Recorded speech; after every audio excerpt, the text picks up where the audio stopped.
Hey guys, it's your Peacekeeper coming at you with an epic battle video with the USS Missouri, or the US Mint as some would like to call it, or if you just absolutely positively hate the Iowa-class battleships, the USS Missouri.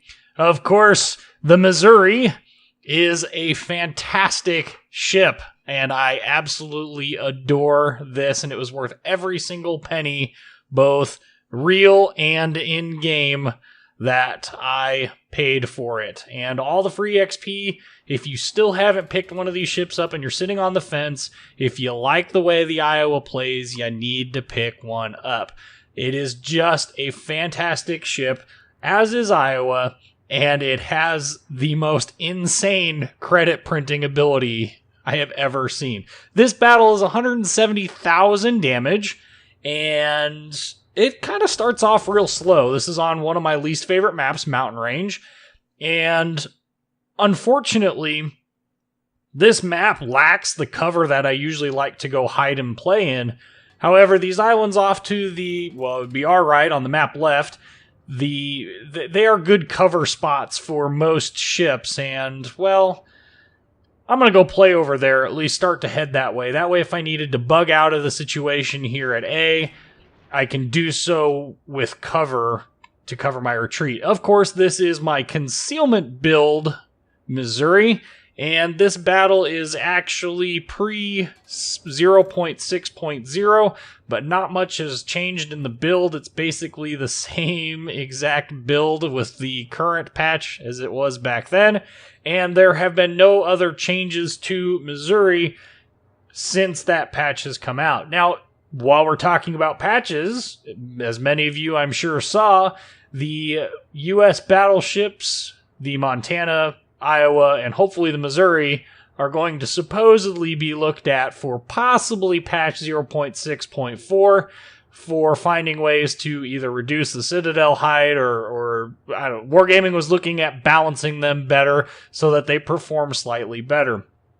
I'm praying that that means that they are lowering the citadels on them and taking Iowa's hull armor and buffing it to the 38 millimeters it should be like on Missouri. Now, of course, that's going to slightly degrade the value of Missouri. However, I think it is an absolute necessary quality of life buff for the ship. And here we got our first salvo out on a Colorado, and it doesn't take long for us to disappear because of the concealment build, so watch as we just pop in and out here. This has got to be one of the more annoying things that enemy battleships could possibly ever face. One overpen on that Colorado for a grand total of 0 damage. I don't know how you can overpen and do 0 damage. I'm assuming I must have hit like the 1 AA mount on his superstructure. I don't know. Like, it's just weird. And of course, you know, since we have disappeared, nothing is shooting at us. They're shooting at everything else on our team but us. And I think this video does a really good job of showing the power of the concealment build. Being able to pop in and out of concealment, being able to engage targets. Players have this kind of, I want to call it target ADD, where basically they'll get into a match and then, you know, they'll be shooting at an enemy and then all of a sudden you'll pop up and then they will suddenly start shooting at you and then forget that you're there as soon as you disappear. And well, you know, if that's the way they want to play the game, I mean, I guess good for them, but anyway, we radar the Z-46, and unfortunately my guns are down and reloading. However, the radar is doing something quite amazing. It is exposing him to all of the friendly gunfire that could possibly find its way to him, and it forces him out of the cap. So not only have we forced him out of the cap, but we have also done enough damage to kill him. Well, now we've killed him. And first blood achievement there. First of 5 kills in this match. First of almost 6 kills in this match. Unfortunately for this Hatago, he kind of broadside, you know, puts himself broadside. It doesn't look like he took too much damage. And we are once again not detected. And we are hunting for targets. And this build is just so troll. It's criminal that this is allowed. I mean, the Missouri has better detection range than most cruisers do at this tier. Well, maybe not at this tier, but the most cruisers do, and it's quite comical to me that this is a, this is a thing. But anyway, shooting at a broadside Friedrich der Gross. And again, one shell, normal penetration, 0 damage. Bounce a shell from him, though. And once again, we've disappeared. And so anyway, I'm really kind of looking forward to the U.S. battleship buffs. I'm curious to see what Wargaming does.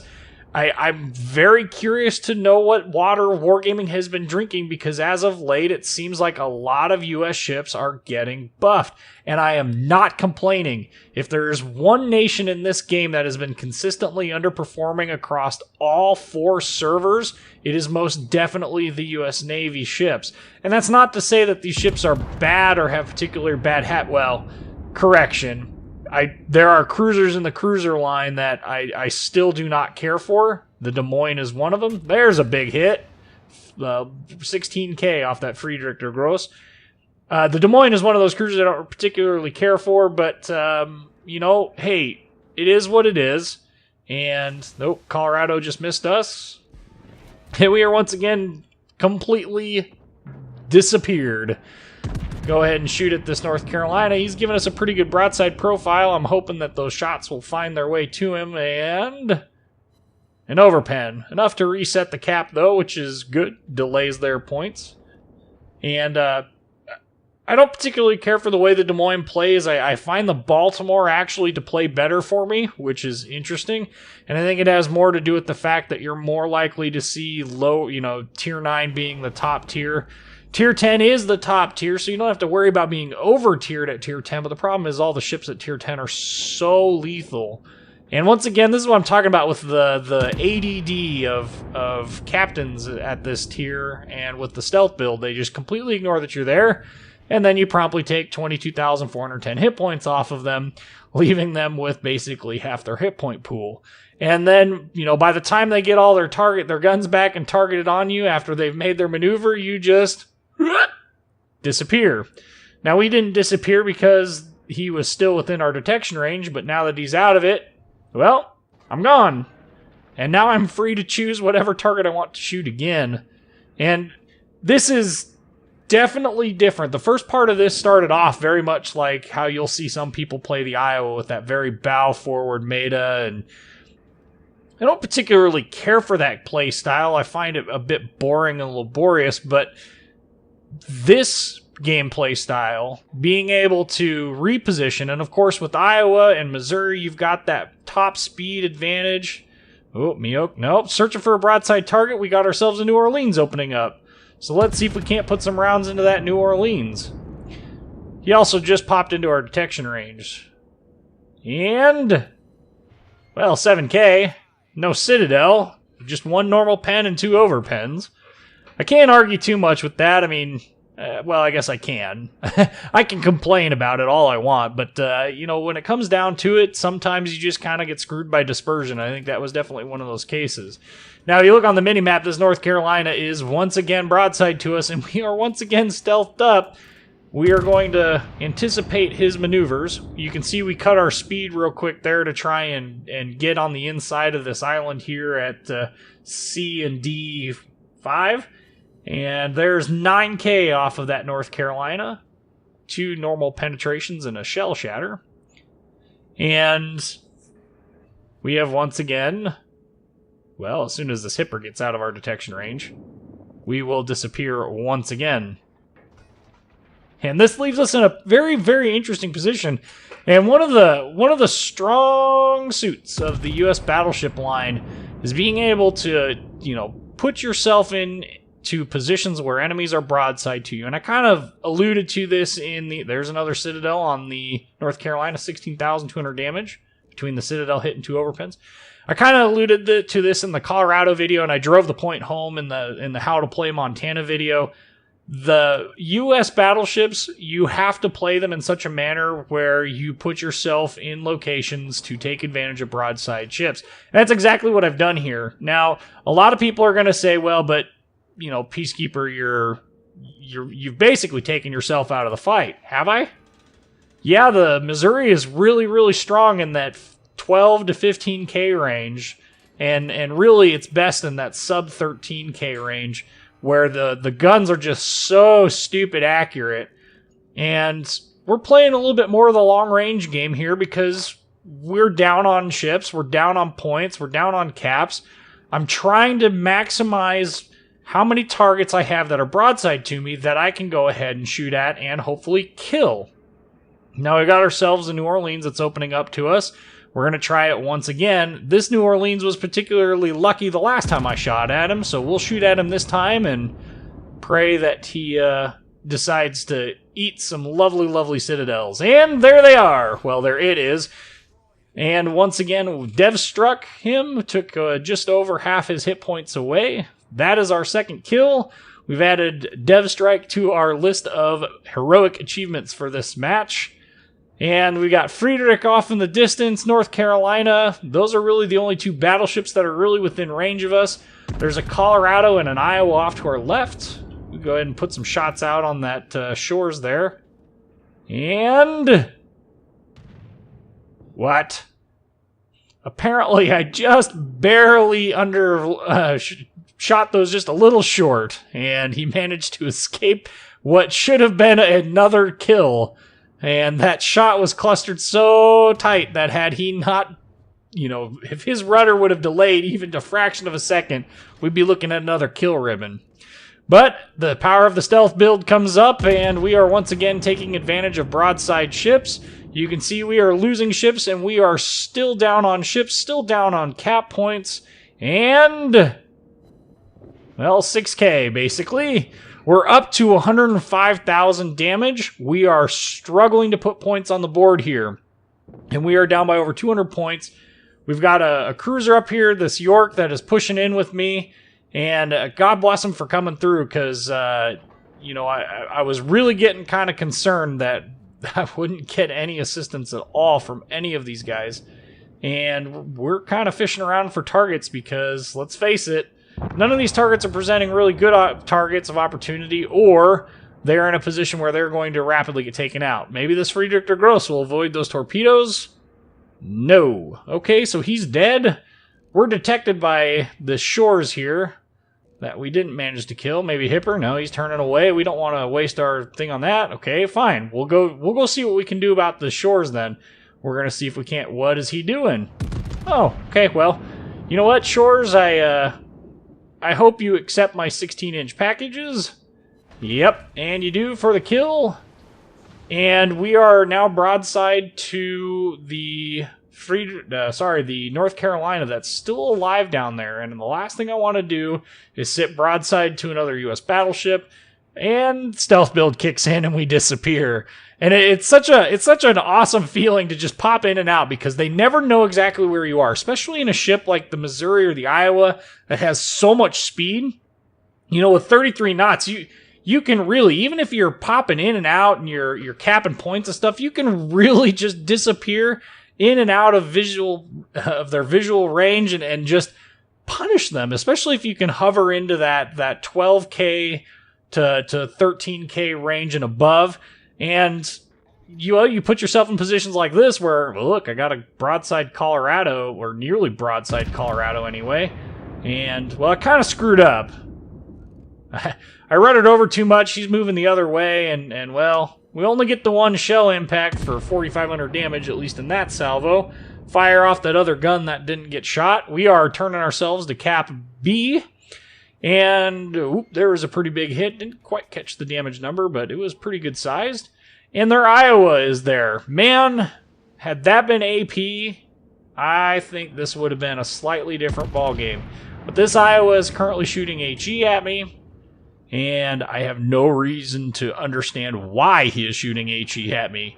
It just doesn't make any sense. So we'll go ahead and shoot him. We got one normal pen, one over pen. He's shooting HE. Oh, we got a Hipper that's shooting at me. Well, since for some odd reason we haven't quite taken out the enemy Hipper yet, I'm going to go ahead and we're going to take him out. Now this Yugumo, I probably could have let his torps hit here. I don't know if the first set of torps was actually going to hit or not. Frankly, it's just not worth it. And he has enough hit points that we need to get rid of him. And there he goes. Another 11K for another sink. That is the 4th kill.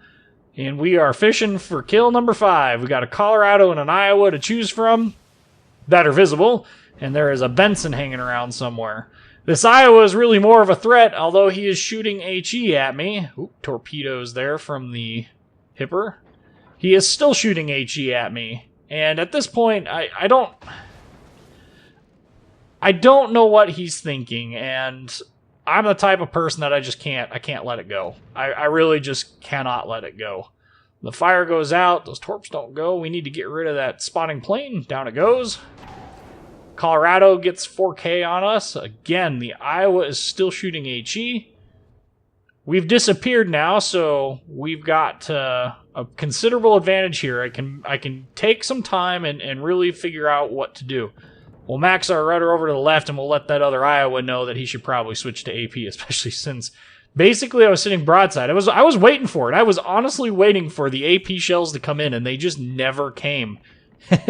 Like, there were multiple times there where had he aimed right, I probably would have been taking Citadel hit after Citadel hit. It just didn't happen, so I guess I can't really complain.